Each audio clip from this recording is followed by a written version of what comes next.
friends, I am Arpit and I am here with today's analysis. Today is 11th of February and we are going to deal with two very important topics which are in news. The Unlawful Activities Prevention Act. Bail is rule, jail is an exception. Well, this phrase does not go with the Unlawful Activities Prevention Act as said by the Supreme Court.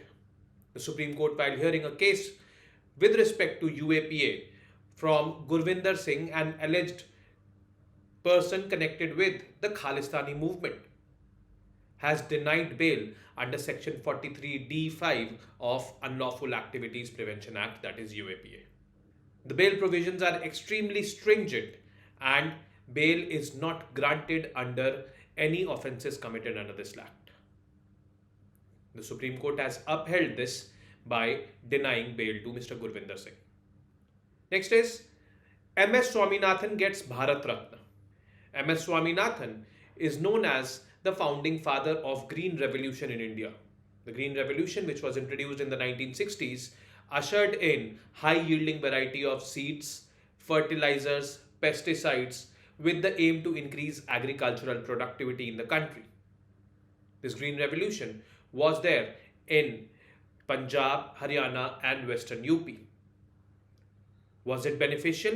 Yes, it did a major turnaround and it transformed India from a begging bowl to a feeding hand. We have surplus productivity in terms of wheat, rice and many other agricultural crops, which can be credited to Mr. MS Swaminathan's Green Revolution in India.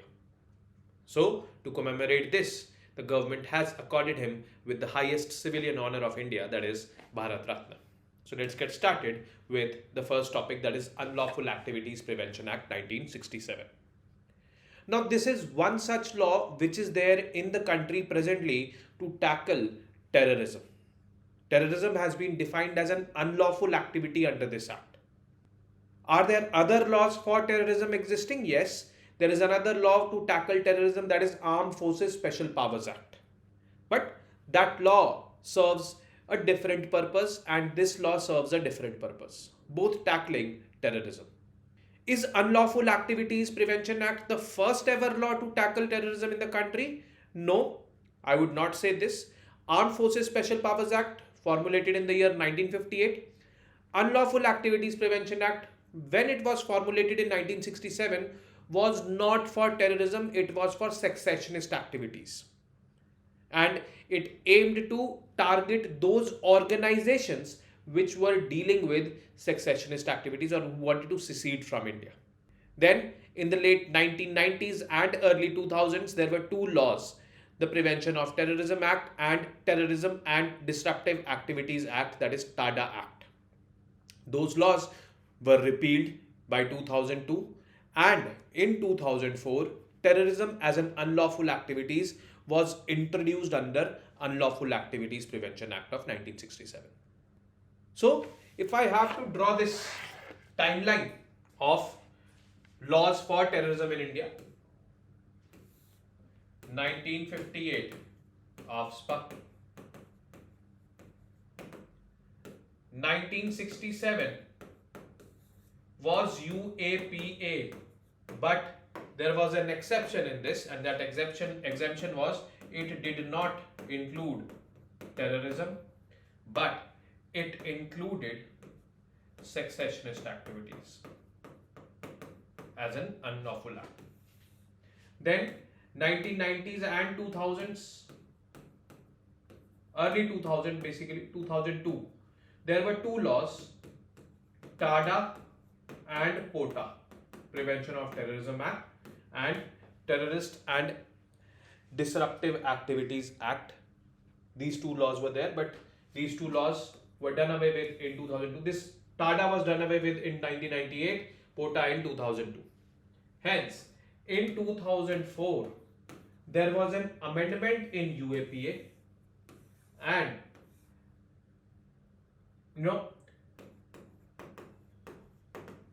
terrorist activities and secessionist activities were labelled as unlawful activities under UAPA.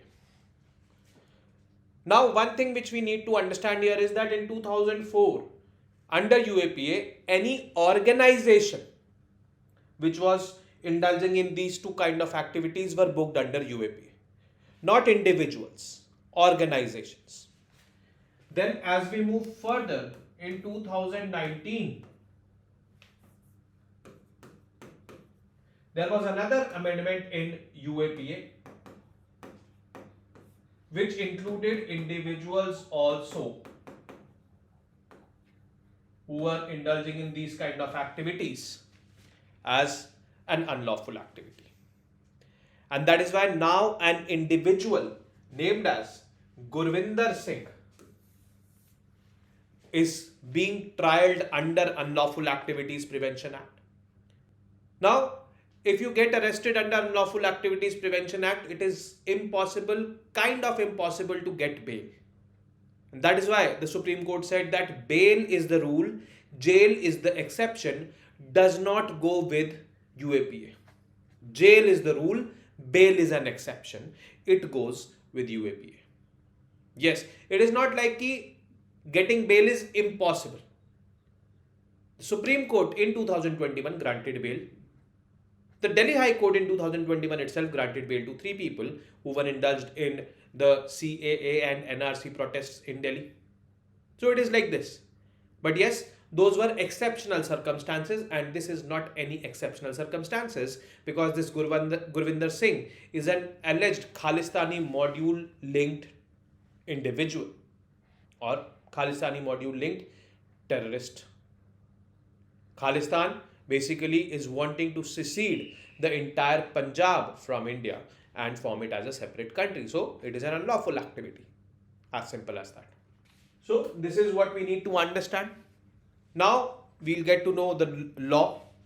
It was first promulgated in 1967 to target secessionist organizations. Only secessionist organizations in 1967. It is a predecessor to laws such as Terrorist and Disruptive Activities Act, TADA, and Prevention of Terrorism Act, POTA. Both of them are now repealed. Aims of this UAPA, it aims at effective prevention of unlawful activities in India. Unlawful activity, what is an unlawful activity? By the 1967 law, it is basically secession. After the 2004 amendment, it is terrorism, or that is an unlawful activity. By 2019 amendment, any organization or individual indulging into such kind of activities is terrorist activities. Before 2019, only and only organizations were there. So now let us see. Any action taken by an individual, this was introduced in 2019, or association, this was there since 1967, intended to disrupt territorial integrity and sovereignty of India. Because terrorists or secessionists, they all want to disrupt the territorial integrity and sovereignty of the country. The act assigns absolute power to the central government by way of which the center wants to interpret that what kind of activity is an unlawful activity. Now, I still remember in 2021, yes it was, and India lost a World Cup match against Pakistan. It was a T20 World Cup. And some students in Kashmir, they were cheering for Pakistan. They were booked under UAPA. So it was center's way of interpreting UAPA or interpreting unlawful activities of those people and termed that as an unlawful activity under this act. So it is like this. Key provisions, death penalty and life imprisonment. These are the minimum things you will get over there. They're not talking about 5 years, 4 years, 3 years, nothing like this. Punishments are too stringent. And the two highest forms of punishment, death penalty or life imprisonment, are there. Charge sheet. Charge sheet is basically that document which the investigative agencies like the police or any other investigative agencies, they find their investigations and then they submit their investigations to the court. That is called as a charge sheet. Now, the investigating agency can file a charge sheet in a maximum 180 days after the arrest. Means they have 180 days to file the charge sheet. 180 days means 6 months roughly. And You will be in jail for 6 months at least if you are arrested till this charge sheet is filed. And the worst is that that duration can be extended further also after intimating the court. So till the charge sheet is not filed, you will be there in jail. This is like this. Amendments. 2004 amendment. Now up from 1967 till 2004, secessionist activities by an organization was an unlawful act. Now here in 2004, secessionist and terrorist activities by an organization is an unlawful activity. Remember, individuals are not added as of now. Individuals were added by the 2019 amendment. This is there. It empowers the center to designate individuals as terrorists on certain grounds. There were other additions also, like the Act empowered the Director General of National Investigative Agency (NIA) to grant approval of seizures of attachment of property. Now see, any law and order situation has to be tackled by the states as per the state list under the Schedule 7 of the Constitution. But now the NIA was also given the responsibility of investigating these. NIA is a central agency. So there were, I would say, reservations by the states that, the center is encroaching upon our ambit. But yes, as it was. The Act empowers the officers of NIA of the rank of inspector or above to investigate cases of terrorism. And if found, or seizure or attachment of property can also be done. And these cases of terrorism by the state governments had to be investigated by the rank of DSP or ACP or above rank officers in the state. Now, apart from DSP or ACP rank officers, NIA officers will also be, investigating. There will be a conflict now. Personal financial information of an individual designated as terrorist can be shared with various Western agencies as well. Now, this was also allowed as per the amendment of 2019, and UPSC in 2019 itself asked the question in mains with respect to this amendment in GS3. Now, issues with the law. First issue is misuse by the state. Now, since the state has extensive interpretation powers, it can, interpret this law in any way it can. Now, according to the NCRB, that is National Crime Records Bureau data, from 2016 till 2019, 3-4 years these are, 4231 FIRs were filed under UAPA, out of which only 112 cases have resulted in conviction. Only 112 cases.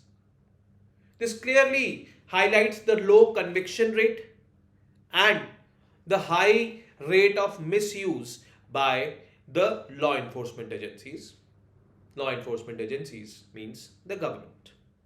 Now, when I talk about terrorism, since 2004 terrorism is part of this law, so there is vague definition of terrorist act involved here. Now, what is the definition of terrorist act? It includes the death of or injuries to any person, damage to any property is called as a terrorist activity. Now, isn't it too vague, too broad? So, it is like this. And it is left to the security forces to interpret whether an activity is an unlawful activity or not. So, this is something which gives over and above powers to the government. Now comes denial of bail. This is what the case is presently. Gurwinder Singh is not getting bail. Why? Because section 43D5 of the Act says that, bail should not be granted, which prevents the release of any accused person on bail if police have filed the charge sheet that there are reasonable grounds for believing that accusation against such person is prima facie true. So it is like this. Another challenge is pendency of trials. When I talk about pendency of trials, so we know the situation of the Indian judiciary. So it is like tariq pe tariq, tariq pe tariq quite often. And that is also a cause of concern. Now, there was a person named K.A. Najib in Kerala. He was booked under UAPA, serving his term in the prison. He was not called for a single hearing till 5 years. Someone on his behalf filed a PIL in the Supreme Court. Supreme Court, hearing this case in 2021, granted bail to K.A. Najib. That is the situation of the Indian judiciary. That is the situation of pendency of trials. That you don't even get a hearing in the courts for 5 years. So, this is something which is disturbing. Next is anarchy by the state, because it gives the state the absolute powers to interpret that which activities are unlawful activity or not. And then you have those, extensive timelines for filing the charge sheet, which can be extended further. Denial of bail is there. So, right to life, that is Article 21 of the Constitution, gets violated. The K.A. Najib's right to life was being violated. That is why the Supreme Court stepped up and did that. Next is undermining federalism. As I said, that the 2019 amendment gave or empowered the NIA officers to investigate any terrorist based cases or secessionist based cases in addition to the DSP or ACP rank officers of the state police. So there is this overlap. And federalism means distribution of powers, exclusive jurisdiction of center and states, which is not being followed in this case. That is why it is undermining federalism. Now, observations by the courts. Now, the first case, as I told you, Supreme Court in Union of India versus K.A. Najib in 2021. This person did not get even a single hearing for 5 years. He was in jail. He applied, or someone on his behalf applied in the Supreme Court. The Supreme Court heard it and granted bail as an exceptional circumstance to K.A. Najib under this law. The court said that the rigors of UAPA bail restrictions will melt down where there is no likelihood of trial being completed within a reasonable time. If trial is not being completed within a reasonable time, the rigors of bail, the strong, I would say, provisions with respect to bail, they will melt down and bail has to be granted. Now, taking cue from this judgment of the Supreme Court, the Delhi High Court in June 2021 granted bail to 3 persons. These 3 persons, Natasha Narwal, Devangana Kalita and Asif Iqbal Tanha. They were arrested during the Delhi riots when they were protesting for Citizenship Amendment Act and NRC. The Delhi High Court took the reasoning of K. Najib case in 2021 only, which happened in the Supreme Court, and granted all 3 of them bail. They were arrested under UAPA. But now the Supreme Court has denied bail to Gurwinder Singh because trials are being conducted, so the provisions of UAPA has to be upheld. What can be done? Basically, fast track trials is one such solution. They should be conducted on fast track basis. The judiciary should be very active over here, that the misuse of authority by the state or anarchy of the state should not increase, should not deepen. This is what the judiciary can step up to, and I would say reduce the sufferings of the people being arrested under UAPA, sufferings of the people being falsely arrested under UAPA, I would say this. But those who are actually committing secessionist activities or terrorist activities, they should not be spared. So it is like this. Now comes Mr. M.S. Swaminathan. He has been accorded India's highest civilian honor, that is the Bharat Ratna. Along with M.S. Swaminathan, Bharat Ratna has also been given to Mr. Karpuri Thakur, the Jan Nayak Karpuri Thakur, Mr. L.K. Advani, then P.V. Narasimha Rao. So these are the people who have been conferred with this particular prestigious highest civilian honor. And let's get to know what things are on this level. Now about M.S. Swaminathan. Actually, we also covered this topic in late September, around 29th September, because he died last year on this date. He was an Indian agronomist, agriculture scientist, plant geneticist, administrator and humanitarian. He was a global leader of Green Revolution, not only an Indian leader. He did implement Green Revolution in India, But not only in India. He was very much instrumental in bringing green revolution in Pakistan also, in other neighboring countries as well. He has been called the main architect of green revolution in India for his leadership and role in introducing high yielding variety of seeds. These were the inventions of that time, and high yielding variety of seeds of wheat and rice. The two, I would say, staple crops on which majority of the population of the world depended at that time.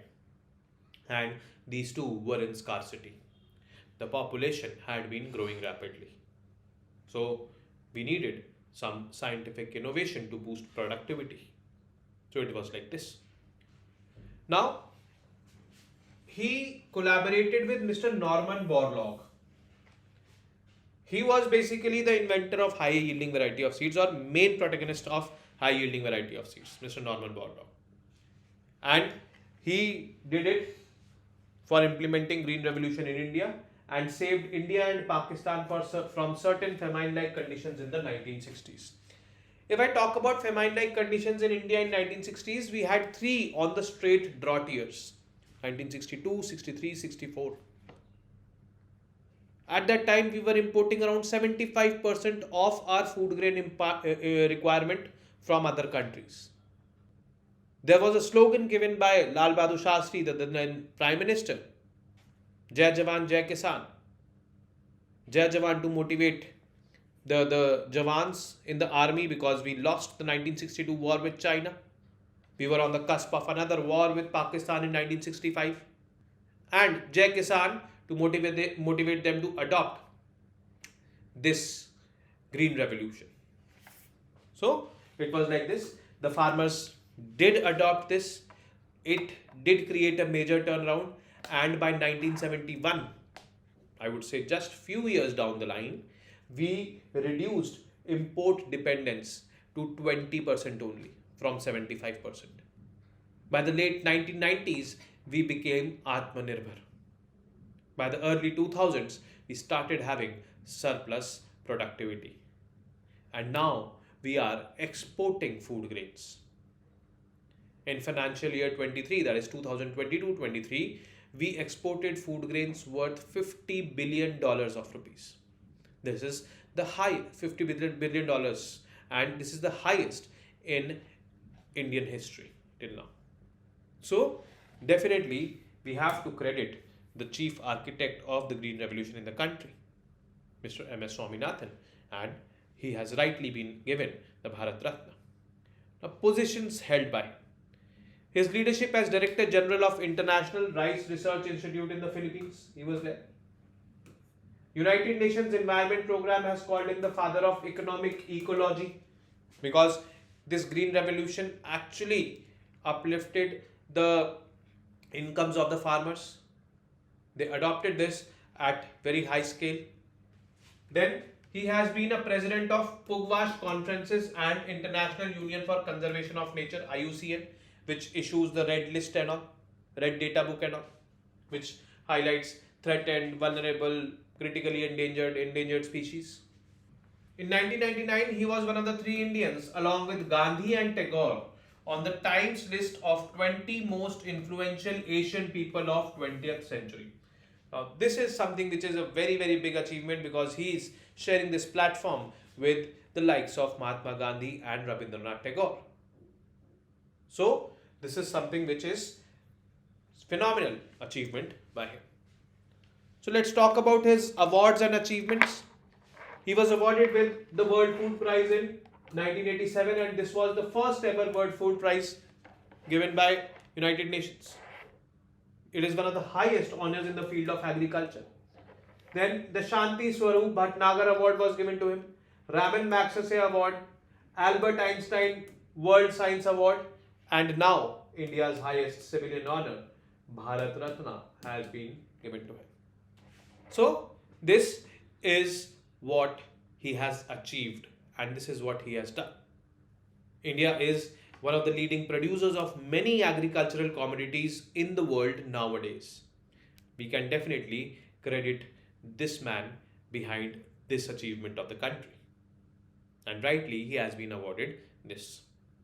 So, in the upcoming prelims and mains examination, definitely MS Swaminathan will be an important figure. We should know things about him, and UPSC can be, too much factual on this front as well and ask you some of his achievements and all. That is why I have compiled them at one place and delivering it to you. And with this, I come to an end of today's session. I will be meeting you tomorrow now with more such informative news pieces. Till then, you guys very well know what to do. Keep studying, keep reading, keep writing, and most importantly, keep revising. Namaste, Jai Hind.